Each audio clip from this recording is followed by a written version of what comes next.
Philippine Popular Culture, prepared and presented by Diane-Marie Diambat, AB English.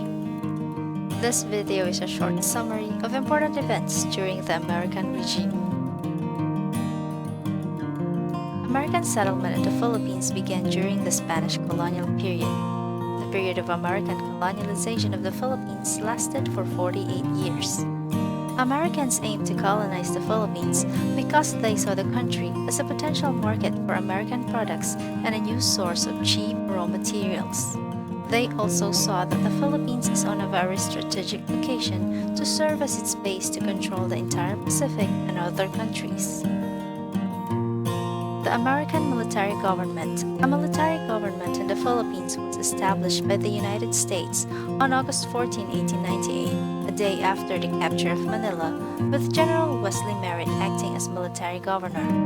During military rule, the U.S. military commander governed the Philippines under the authority of the U.S. President as Commander-in-Chief of the United States Armed Forces.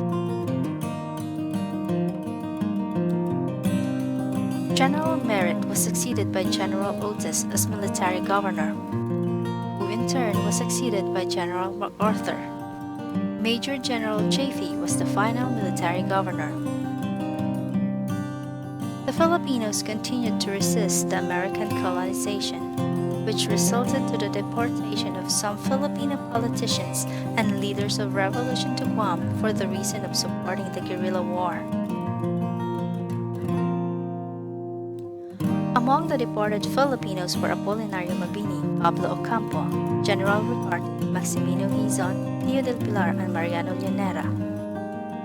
The military government was composed of the Supreme Court, where 6 members were Filipinos.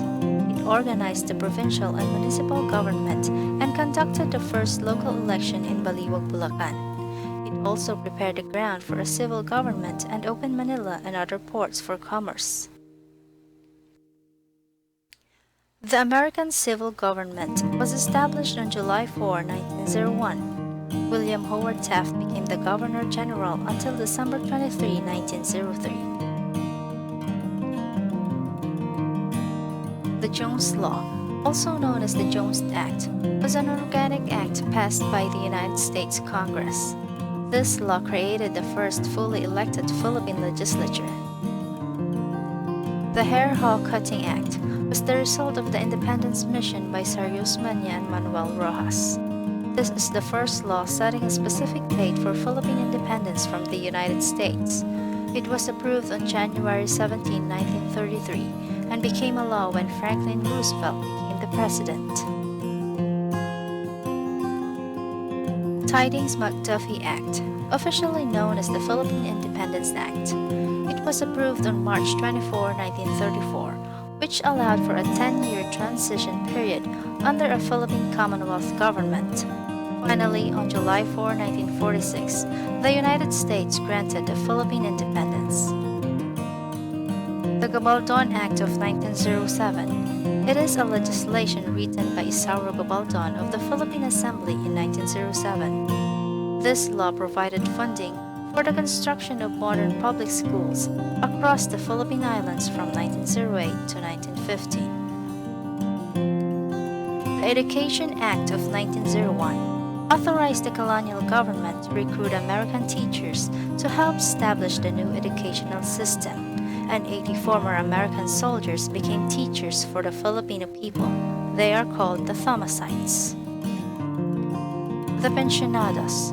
They are the young and intelligent Filipino people who were granted government scholarships and were sent to the United States to study in big colleges and universities, and some of them became teachers and leaders of the government. We cannot deny that the Philippine economy flourished during the American regime. There was increase, abundance, and improvements. The Filipinos enjoyed a better life under America than as a colony of Spain. We started to get better health services and people have more freedom. That sums up the American regime.